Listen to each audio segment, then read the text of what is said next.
E tivemos um jogo bastante movimentado em Itaquera, Corinthians 4, Internacional 2. Corinthians agora sob o comando de Dorival Júnior, conquistando uma importantíssima vitória dentro de casa. E vai servir bastante pra gente entender as ideias iniciais do Dorival Júnior à frente do Corinthians, mas também as mudanças que o Roger Machado promoveu na equipe do Inter. E só lembrando que o software que eu vou utilizar para fazer essa análise é o Game Vision Pro. Você pode começar grátis aí fazer suas próprias análises. O link para você conhecer o Game Vision tá aqui na descrição. Tanto os desenhos nas imagens quanto os gráficos aqui que vão me auxiliar a contar a história da partida para você. Vários cenários muito interessantes aqui. Primeiro vou começar entendendo o desenho defensivo que o Dorival tá promovendo nesse início de trabalho aí à frente do Corinthians. O time veio para essa partida contra o Inter se defendendo no 4-4-2 sem a bola. Mas que, como você vai perceber ao longo da análise, é um 4-4-2 bem diferente do que o Corinthians havia utilizado antes da chegada do Dorival na partida contra o Flamengo, que inclusive tem a análise aqui do canal, aquele 4-0 lá do Flamengo no Maracanã. O Inter, por sua vez, com a posse de bola, não tinha tantas mudanças assim. O time fazia uma saída de 3 jogadores aqui,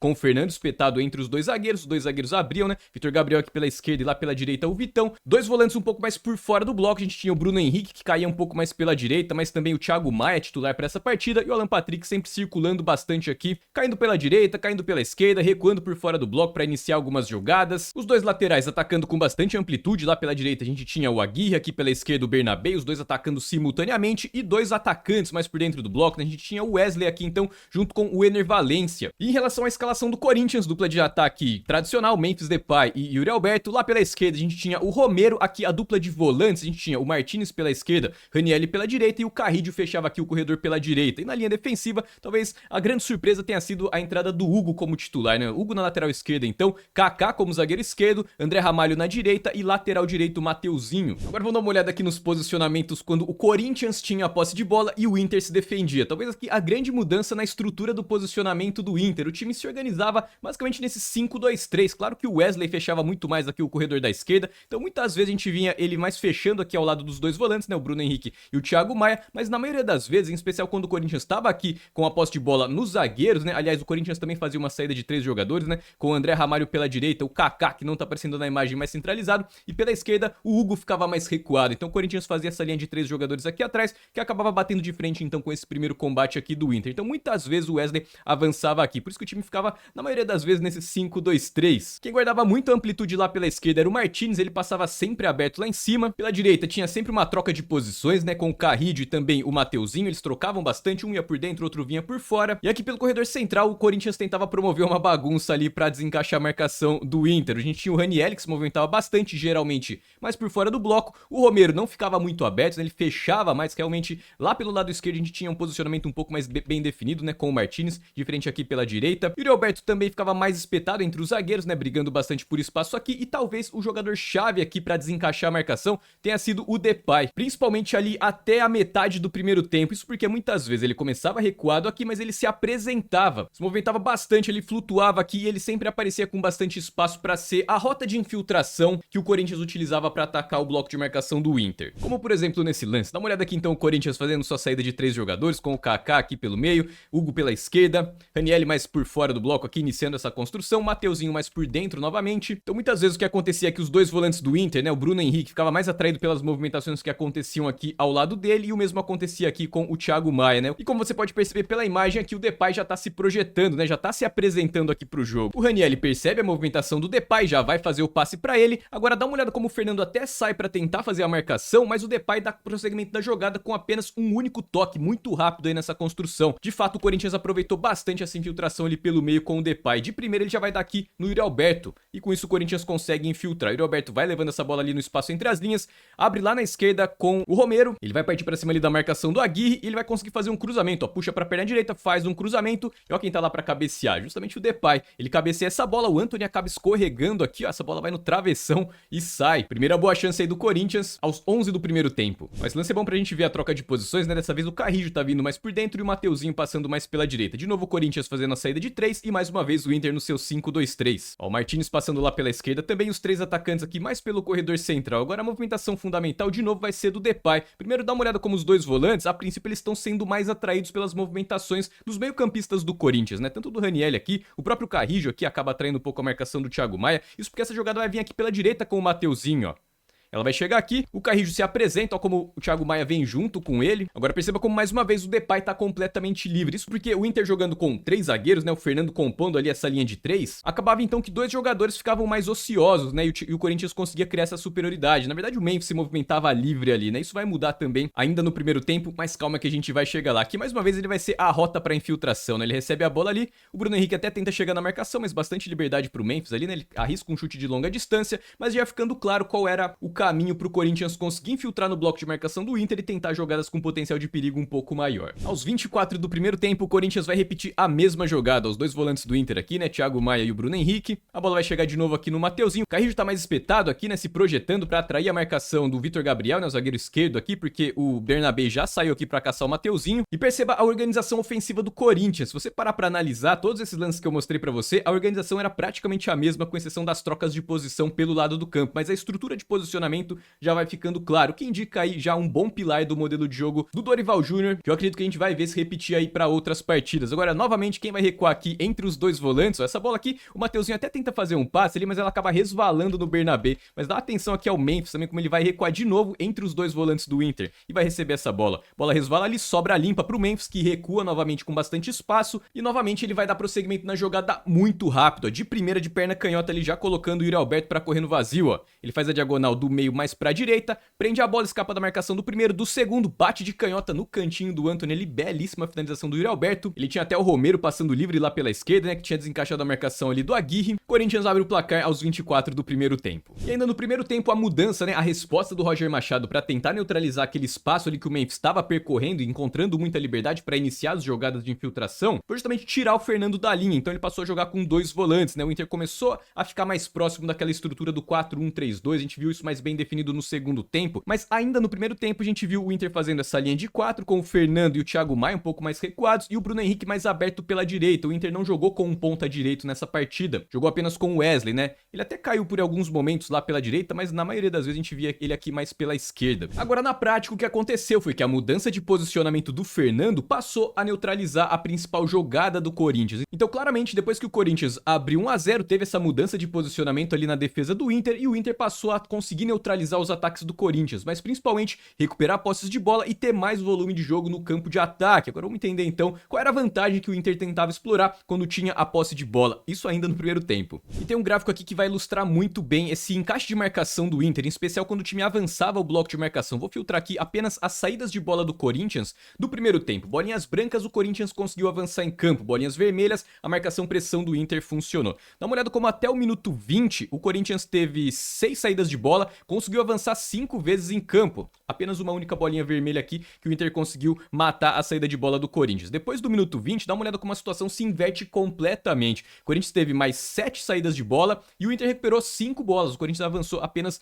2 vezes em campo nesse período. E a consequência direta disso é que, melhorando então a pressão ali, o encaixe de marcação do Inter, o time passou a ter mais volume no campo de ataque. O Inter passou a ter então jogadas de ataque posicional. E como a gente já cansou de ver aqui em outras análises, o Inter tem muitas boas jogadas atacando seu adversário em bloco baixo. E para essa partida em especial, os espaços que apareciam era por conta do 4-4-2 do Corinthians. O Inter gosta muito de atacar pelos lados do campo, tanto pela esquerda quanto pela direita. Essas superioridades numéricas começaram a ser mais frequentes. Aqui você pode dar uma olhada aqui e perceber como o Inter tá atacando com 3 jogadores, basicamente existem apenas 2 na marcação, né? Muitas vezes a falha de cobertura aqui dos volantes, ainda se adaptando a esse modelo de jogo do Dorival, acabavam ficando bastante evidente. Isso acabou custando quase caro aí pro Corinthians. Na verdade custou caro, né? Mas o time conseguiu buscar lá a virada. Mas vamos entender melhor como funcionava então essa superioridade numérica que o Inter tentava criar pelos lados do campo. Aqui o Corinthians tá no 4-4-2, ó, o Bruno Henrique vai fazer um passe aqui pela direita com o Aguirre, olha o Alan Patrick se projetando nas costas do Hugo. Dá uma olhada quem vai fazer a cobertura dele aqui, ó, camisa 70 ali, o Martínez. Então, só pra gente já entendendo um pouco melhor aí o modelo de jogo do Dorival Júnior, nesse espaço entre o lateral e o zagueiro, então muito provavelmente o que a gente vai ver é mais essa perseguição individual, dependendo do jogador que ataca aquele espaço. Nesse caso, Alan Patrick vindo pelo meio, atacando o espaço, quem fez a perseguição ali foi o Martínez. Nesse caso, o que a gente pode pode ver aqui, ó, o Kaká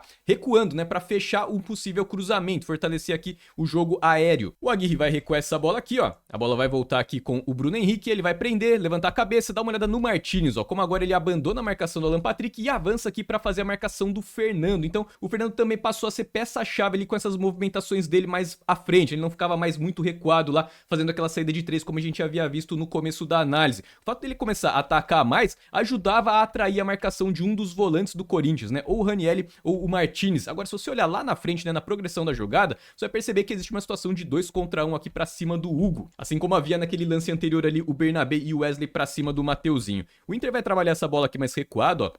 De novo o Vitão vai fazer um passe lá pra direita. Quando chega aqui no Bruno Henrique novamente, ó, agora você pode ver claramente a sobrecarga, ó. O Hugo tá aqui fazendo a marcação do Alan Patrick, mas o Aguirre tá solto lá pela direita. Se ele vai sair aqui pra fazer a marcação do Aguirre, o Alan Patrick pode atacar aquele espaço. Então, as vulnerabilidades iam aparecendo, o Inter tinha as boas jogadas pra atacar, mas acabava falhando na execução, ó. Ó, o Fernando dando um belo passe ali pro Aguirre, mas ele acaba perdendo o timing, deixa a bola sair. Se ele recebe essa bola, o Alan Patrick teria condições aqui de ganhar essa bola aqui pelo corredor da direita. Mas comparando então lado direito e lado esquerdo, definitivamente o Inter ia atacar mais pelo lado esquerdo, né? Onde tem o Bernabé, onde tem o Wesley, ó, essa bela jogada do Wesley, ó, limpa, bate, exige uma bela defesa aí do Hugo, isso aos 32 do primeiro tempo, ainda tava 1-0 Corinthians. E assim como as rotas de infiltração com o Depay recuando eram o caminho do gol pro Corinthians, as jogadas de lado do campo claramente passaram a se mostrar com muito potencial aí pro gol do Inter. Olha que o Bernabé indo atacar por dentro, né? Ele faz muito isso também, dessa vez o Wesley tá mais aberto aqui pela esquerda, mas a sobrecarga vai acabar sendo pra cima aqui do Mateuzinho. Dá uma olhada que à medida que ele vai sair aqui pra fazer a marcação do Wesley, o Bernabé já vai se projetando. Olha o André Ramalho aqui, ó, ele, como ele tá, a princípio, ele vai dar um passo pra dentro da área pra proteger de um eventual cruzamento, mas como ele percebe que tanto o Ranieri quanto o Carrillo, não sei nem se é o papel do Carrillo fazer essa cobertura aqui do Bernabé, talvez do Ranieri, enfim, ficaremos de olho aí nos próximos jogos do Corinthians pra entender esse mecanismo de cobertura. O André Ramalho, ele a princípio vai pra dentro da área e depois ele dá um passo pra esquerda aqui na direção do Bernabé, ó. Até voltar aqui um pouquinho antes pra você perceber isso. Ó, como ele vai a princípio mais pra dentro da área e agora ele muda de direção pra tentar fazer a cobertura do Bernabé. De qualquer maneira, o Bernabé invade a área com bastante espaço, procura alguma movimentação dentro da área, mas de novo o Inter acaba falhando ali de povoar a área nesse lance, pelo menos nesse primeiro momento. Só agora o Ener Valencia tá se projetando aqui na marca do pênalti, mas superioridade numérica da defesa do Corinthians funcionou bem ali a cobertura pra neutralizar essa jogada no destino desse cruzamento. Mas na sobra a bola vai ficar com o Inter. O Inter recupera a posse de bola, ela vai chegar de novo aqui no Wesley e esse é o lance do gol do empate, ó. O Mateuzinho tenta dar um bote ali, mas acho que ele ficou com o pé meio preso, né? Não conseguiu dar o bote de acordo, acaba escorregando ali. O Wesley não tem nada a ver com isso, corta pro fundo e faz um excelente cruzamento de canhota, perna esquerda. E os detalhes são sempre muito interessantes de a gente observar. Vou voltar aqui um segundo lance, só pra você perceber aqui a movimentação do Hugo. Como ele fecha a princípio a primeira trave, ó.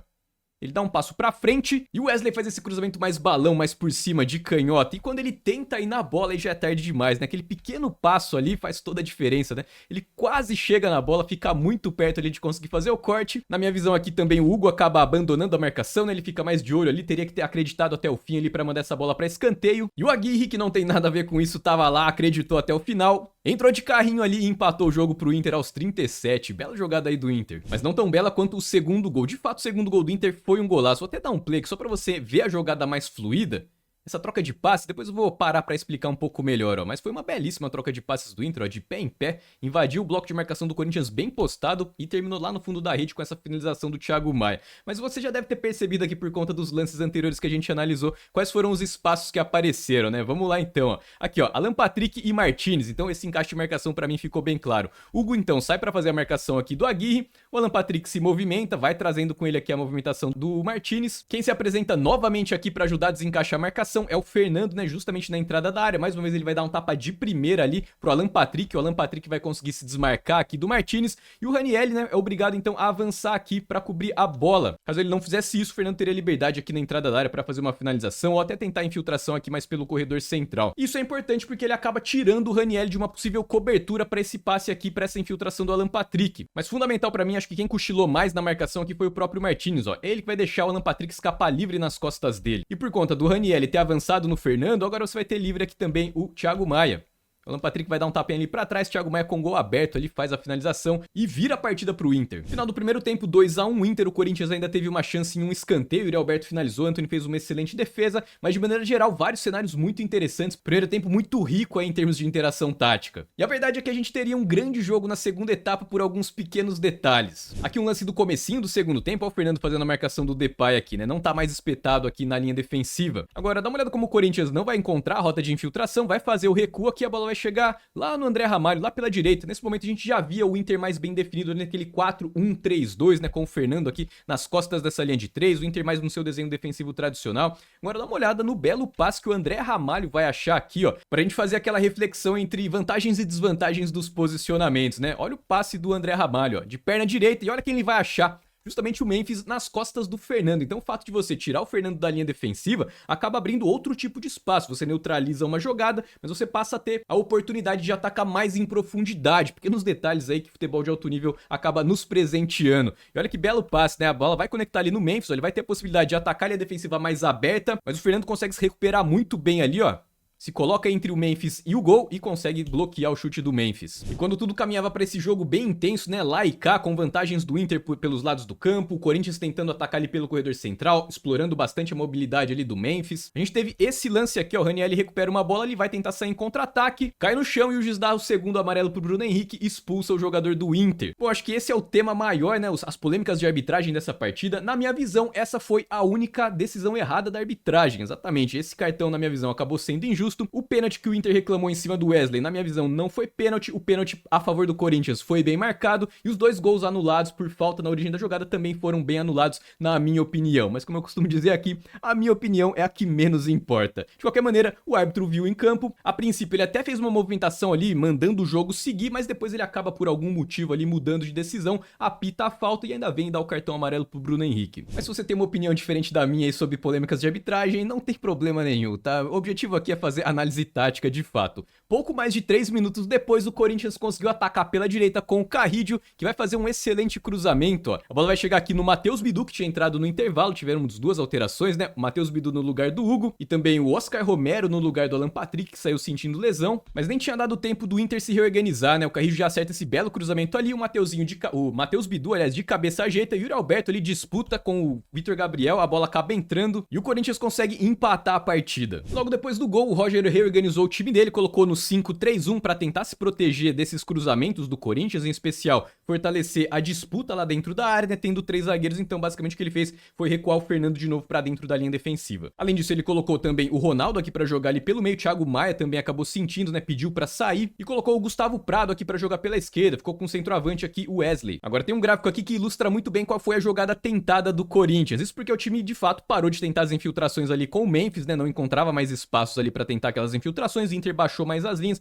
povoou bastante ali o corredor central. Pegar aqui os ataques do Corinthians, né, nessa situação de atacar o Inter em bloco baixo, o famoso ataque posicional aí na linguagem dos analistas, e vou fazer um filtro aqui, vou tirar todas as jogadas, vou deixar apenas os cruzamentos. Dá uma olhada como foi de fato a maior jogada tentada aí do Corinthians na segunda etapa, em especial depois da expulsão. O time passou a cruzar bolas para a área, em especial da direita na segunda trave lá para a esquerda. O time tinha tentado apenas 2 cruzamentos ali até então, um aqui praticamente aos 17 do primeiro tempo, outro aqui no finalzinho do primeiro tempo e depois no segundo tempo, depois da expulsão, várias tentativas de cruzamento. Teve lance do Corinthians tentar um cruzamento pela direita, recuperar a bola, jogar na direita de novo, cruzar de novo, tentar 3 vezes os cruzamentos pela direita. Essa de fato foi a tônica aí do ataque posicional do Dorival Júnior. Isso, se a gente pensar na organização defensiva do Inter, faz todo sentido, né? Mas basicamente o Corinthians tentou explorar os lados dessa linha de 3 aqui do Inter, né? Fazendo cruzamentos mais antecipados, né? Sem muita profundidade, sem tentar superar aqui os alas, né? O Aguirre pela direita aqui, ou o Bernabé. Geralmente o Carrillo atacava aqui o Bernabé e rolava pra trás pro Mateuzinho, depois entrou o Coronado, todo mundo povoando aqui essa região do campo pra tentar fazer o cruzamento nascer, em especial aqui pela direita, e finalizar aqui pra cima do lado direito da defesa do Inter ou esquerdo do ataque do Corinthians. Como por exemplo esse lance, dá uma olhada aqui na linha de 3 do Inter, né, com o Gustavo aqui pela esquerda, o Ronaldo aqui mais centralizado, o Oscar Romero aqui mais pela direita, mas o espaço aparece aqui, né, pelos lados dessa linha de 3. A bola vai chegar lá na direita com o Carrillo, ó, quem tá arrancando ali é o Mateuzinho, ele deixa com o Carrillo. Agora dá uma olhada como ele vai levando ali pra cima do Bernabé, faz o cruzamento, explora bem essa vantagem, mas se você olhar aqui dentro da área, até voltar aqui um pouquinho,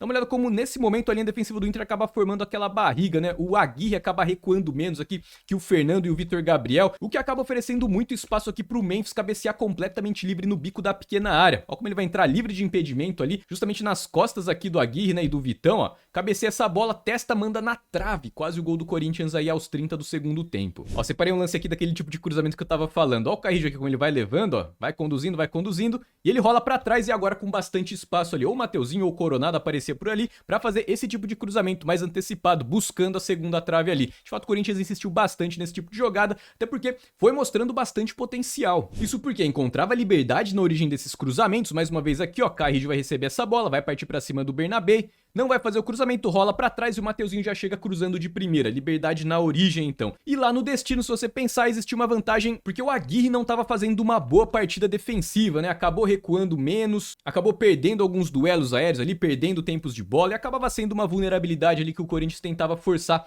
pra conseguir as finalizações. Essa bola vai chegar aqui no Matheus Bidu, ó.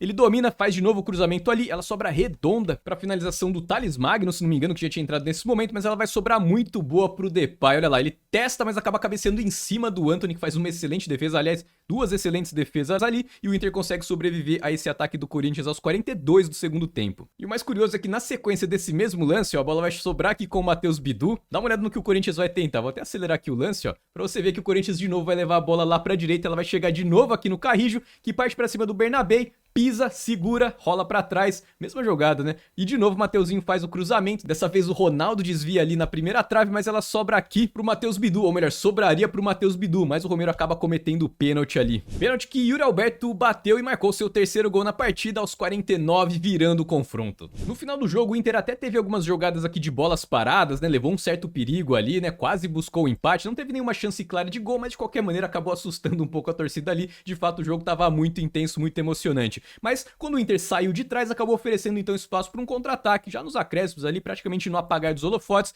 mas o Corinthians consegue recuperar uma posse de bola aqui, o Maicon já tinha entrado nesse momento, junto com o Thales Magno, conseguem recuperar a bola aqui do Oscar Romero, o Thales Magno parte para cima da marcação do Aguirre, carrega, aciona aqui a cobertura do Vitão, né, nesse caso aqui bate Vitão então com o Thales Magno, e o Coronado vai fazer a movimentação aqui atacando espaço, nesses casos, né, até vi muitos comentários, né, recebi algumas mensagens inclusive, falando que foi uma falha de marcação do Vitão, mas tentando estudar um pouco melhor, conhecendo o modelo de jogo do Roger, geralmente o que ele acaba exigindo então é que quem faz a cobertura do jogador que passa aqui se infiltrando, atacando espaço, é o jogador que tá vendo a movimentação de quem atacou o espaço, por isso que na minha visão aqui acredito eu que a marcação deveria ser do Vitor Gabriel. O Vitor Gabriel deveria acompanhar aqui a movimentação do Coronado, o Bernabé deveria fechar um pouco mais aqui para manter a unidade da linha defensiva, mas é um lance muito rápido, muito difícil ali, de qualquer maneira o Vitão deixa a bola passar, justamente porque ele confia na cobertura aqui do Vitor Gabriel, mas o Vitor Gabriel acaba ficando mais preocupado aqui com o Memphis, ó. Dá uma olhada na jogada então, ó. Como o Vitão acaba aliviando, que acredito eu que ele tava esperando a cobertura aqui do Vitor Gabriel, o Coronado não tem nada a ver com isso, sai na cara do Antony, cava, marca esse belíssimo gol aí, 4-2 Corinthians. Mas foi dessa maneira então que foi construída a história dessa excelente partida, e vamos continuar de olho aí, tanto no Corinthians de Dorival Júnior, quanto no Inter de Roger Machado, e qualquer novidade eu trago aqui pra vocês. Vou ficando por aqui então, um grande abraço, e até o próximo vídeo.